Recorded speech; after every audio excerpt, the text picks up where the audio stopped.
አሰላሙ አለይኩም ወራህመቱላሂ ወበረካቱ። ውድ የጥናት አካዳሚ ውድ የዘውድ አካዳሚ ተከታታዮቻችን እንኳን በሰላም በጤና ወደ ቻናላችን መጣችሁ ማለት ነው። በዚህ ቻናል አማርኛ፣ እንግሊዘኛ፣ ሂሳብ እንዲሁም ሌሎችን ትምህርቶች ከስር መሰረቱ ጀምረን እናስተምራለን ማለት ነው። ለዚህ ዩቲዩብ አዲስ የሆናችሁ ካላችሁ ላይክ፣ ሰብስክራይብ በማድረግ በየቀኑ ምለቃቸው ቪዲዮዎችን ማግኘት ትችላላችሁ ማለት ነው። እንዲሁም ከዛ በተጨማሪ የኦንላይን ስራ መስራት የምትፈልጉ ሆነም የኦንላይን ትምህርት ራሱ እንደዚህ መማር የምትፈልጉ አማርኛ፣ እንግሊዝኛ፣ ሂሳብ ከስር መሰረቱ ጀምራችሁ መማር የምትፈልጉ ልጆች ካላችሁ እዚህ ስክሪን ጋር ባስቀምጥኩላችሁ ስልክ ቁጥር ኢሞ፣ ዋትሳፕ፣ ቴሌግራም ጋር ደውላችሁ ሀይ በሉኝ። እኔ ማስተምራችሁ ይሆናል። የኦንላይን ስራም ከኪሳችሁ ምንም አይነት ገንዘብ ሳታወጡ እኔ ጋር አብራችሁ መስራት ትችላላችሁ ማለት ነው። ይሄኛው ሁለተኛው ክፍል ነው። ከዚህ በፊት አንድ ክፍል ሰርቼላችሁ ነበረ የእንግሊዘኛ በአማርኛ ትምህርት ማለት ነው ከሀ እስከ ሸ። አሁን ደግሞ ከቀ ቀጥሎ እስከ ቀጣይ እስካለው ቃላቶች ፊደላቶች ማስተምራችሁ ይሆናል። እናንተ ላይክ ሰብስክራይብ በማድረግ ብቻ የድሉ ተጠቃሚ ሆኖ እንዲሁም እስከ መጨረሻው በመከታተል ምን ያክል ትዕግስት አለ ትምህርቱን የመከታተል ፍላጎት ምን ያክል አለ የሚለውን ራሳችሁን ገምግሙበት ማለት ነው። ቀጥታ ወደ ትምህርቱ ምገባ ይሆናል። እስከ መጨረሻው ድረስ አብራችሁ ይቆዩ። እሺ እንግዲህ ለቀቁ እዚህ ጋር አማርኛ ቀቁ ፊደል እናያለን። ለቀቁ የምንጠቀመው ኪው ነው። ኪው ኪው ነው የምንጠቀመው። ከዛ በኋላ አናባቢዎች ይመጣሉ።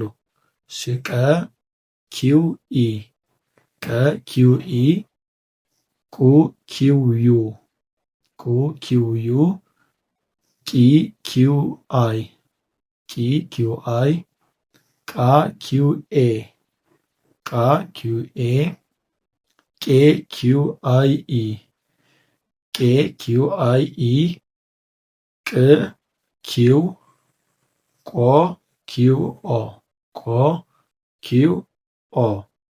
እሺ ወደ ቀጣይ ስነት ደግሞ በቡ ፊደላቶች ነው ያሉት። የበቡ ፊደላት ስንመጣ ደግሞ በ ቢኢ፣ ቡ ቢዩ፣ ቢ ቢአይ፣ ባ ቢኤ፣ ቤ ቢአይኢ፣ ብ ቢኢ፣ ቦ ቢኦ፣ ቦ ቢኦ። እሺ ቀጣይ ተቱ አለ ማለት ነው። ተ ቲኢ፣ ለተቱ ቲ ነው የምንጠቀመው። ተ ቲኢ፣ ቱ ቲዩ፣ ቲ ቲአይ፣ ታ ቲኤ፣ ቴ ቲአይኢ፣ ት ቲ፣ ቶ ቲኦ፣ ቶ ቲኦ። እሺ እዚህ ጋር ማስተዋል ያለባችሁ ምንድነው ለመጀመሪያ ፊደል አናባቢ የሚሆኑት ኢ እንደሆኑ፣ ለሁለተኛ ፊደል ዩ እንደሆኑ፣ ለሶስተኛ ፊደል አናባቢ ከጥጋቸው የሚሆኑት አይ ፊደል ናቸው። ለአራተኛ ፊደል ኤ ነው። ለአምስተኛ ፊደል አይ እና ኢ ነው። ለሁሎችም እዚህ ጋር እንደምታዩት ለስድስተኛ ፊደል የላቸውም አናባቢ። ስድስተኛ ፊደላቶች መጨረሻ ፊደል አናባቢ ኦ ነው። ይሄን ልብ ብላችሁ ልታስቡበት ይገባል። በጣም ወሳኝ ስለሆነ አናባቢዎች ህጋቸው አይቀየርም። ህጋቸው አይቀየርም ማለት ነው። አሁን ከላይ ወደታች እናንብበው። ቀ ኪው ኢ፣ በ ቢኢ፣ ተ ቲኢ፣ ቁ ኪው ዩ፣ ቡ ቢዩ፣ ቱ ቲዩ፣ ቱ ቲዩ፣ ቂ ኪው አይ፣ ቢ ቢአይ፣ ቲ ቲአይ፣ ቃ ኪው ኤ፣ ባ ቢኤ፣ ታ ቲኤ፣ ቄ ኪው አይ ኢ፣ ቤ ቢአይኢ፣ ቴ ቲአይኢ። እሺ ስድስተኛ ፊደሎች ጋር ስንመጣ ደግሞ ቅ ኪው ብቻዋን፣ ብም ቢ ብቻዋን፣ ትም ቲ ብቻዋን አናባቢ አይኖራቸውም ማለት ነው።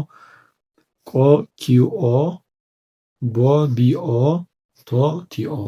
መጨረሻቸው ፊደል አናባቢያቸው ኦ ነው ማለት ነው። እሺ ወደ ቀጣይ ደግሞ እንደዚህ ስንመጣ ቸቹ እስከ ኘኙ አለ ማለት ነው። እሺ ይሄን ደግሞ ስናየው ለቸቹ ሲና ኤች አይለያዩ። ቸቹ ጋር ስንመጣ ሲና ኤች በአንድ ላይ ናቸው እስከ መጨረሻ ሳይለያዩ ነው የሚሄዱት። ሲና ኤች በአንድ ላይ ተደራርቦ ካያችሁት ያነ ፊደል ቸቹ ነው ማለት ነው። የቸቹ ዘር ነው ማለት ነው። እሺ ስናየው ቸ ሲኤችኢ፣ ቹ ሲኤችዩ፣ ቺ ሲኤችአይ፣ ቻ ሲኤችኤ፣ ቼ ሲኤችአይኢ፣ ች ሲኤች፣ ቾ ሲኤችኦ። የአናባቢው ህግ አይለያይም። ለመጀመሪያ ፊደል ኢ፣ ለሁለተኛ ፊደል ዩ የሚለው ህግ አይለያይም። እሺ ወደ ቀጣይ ስንል ደግሞ እዚህ ጋር ነኑ አለ። ለነኑ ደግሞ ኤን ነው የምንጠቀም። እየጻፋችሁ ቢሆን ጥሩ ነው። እንዲሁም ላይክ ያላረጋችሁ ላይክ አድርጉ፣ ሰብስክራይብ ያላረጋችሁ ሰዎች ሰብስክራይብ አድርጉ ማለት ነው። ነ ኤን ኢ፣ ኑ ኤን ዩ፣ ኒ ኤን አይ፣ ና ኤን ኤ፣ ኔ ኤን አይ ኢ ነው። ስለዚህ ስህተት አለ፣ ይቅርታ። አይ እና ኢ አናባቢ ነው የሚሆነው እዚህ ጋር ለአምስተኛ ፊደል ኤን አይ ኢ። ን ኤን፣ ኖ ኤን ኦ፣ ኤን ኦ፣ ኤን ኦ ይሆናል። እሺ ወደዚህ ደግሞ ኘ ጋር ስንመጣ ደግሞ ጂ እና ኤን በአንድ ላይ መሆን አለባቸው። ጂ እና ኤን በአንድ ላይ ሆነው አናባቢ ካለ ያ ፊደል ኘ ነው ማለት ነው። ባይኖረውም አናባቢ ባይኖረውም ኘ ስድስተኛው ይሆናል ማለት ነው። ስለዚህ ለኘኞችን ነገር እንዳትረሷት። የዛሬው ትምህርት በጣም ወሳኝ ስለሆነ ደጋግማችሁ ቪዲዮን እዩት። ኘ ጂኤንኢ፣ ኙ ጂኤንዩ፣ ኚ ጂኤንአይ፣ ኛ ጂኤንኤ፣ ኜ ጂኤንአይ ኢ፣ ኚ ጂኤን፣ ኞ ጂኤንኦ፣ ኞ ጂኤንኦ። ጂኤን ጂ ተብሎ ኤን ከተባለ በአንድ ላይ ካለ የኘኙ ዘር ነው። ያንን አትርሱ ማለት ነው። እሺ አሁን ደግሞ ከላይ ወደ ታች እናንብበው። ቸ ሲኤችኢ፣ ነ ኤንኢ፣ ኘ ጂኤንኢ፣ ቹ ሲኤችዩ፣ ኑ ኤንዩ፣ ኑ ኤንዩ፣ ኙ ጂኤንዩ። ቺ ሲኤችአይ፣ ቺ ሲኤችአይ፣ ኒ ኤንአይ፣ ኒ ጂኤንአይ፣ ቻ ሲኤችኤ፣ ና ኤንኤ፣ ኛ ጂኤንኤ፣ ቼ ሲኤችአይኢ፣ ኔ ኤንአይኢ። ቅድም ነግሬያቸዋለሁ። አይና ኢ ነው ለአምስተኛ ፊደል የሚሆነው። ኜ ጂኤንአይኢ። ምን ታዘብነ ከዚህ ለአምስተኛ ፊደል አናባቢ አይና ኢ እንደሚሆን ማለት ነው። እሺ ች ሲኤች፣ ን ኤን፣ ኒ ጂኤን፣ ቾ ሲኤችኦ፣ ኖ ኤንኦ፣ ኞ ጂኤንኦ፣ ኞ ጂኤንኦ። ስለዚህ ይህን ነገር በደንብ አትኩሮት ሰጥታችሁ ደጋግማችሁ በደንብ አጥሩት ነው የምለው ማለት ነው። በጣም ወሳኝ ቪዲዮ ነው። ደጋግማችሁ እዩት። እንዲሁም አማርኛም እንግሊዝኛም ሂሳብ መማር የምትፈልጉ ልጆች ካላችሁ ኢሞ፣ ዋትስአፕ፣ ቴሌግራም ላይ ቅድም ባስቀመጥኩላችሁ ስልክ ቁጥር ማናገር ትችላላችሁ።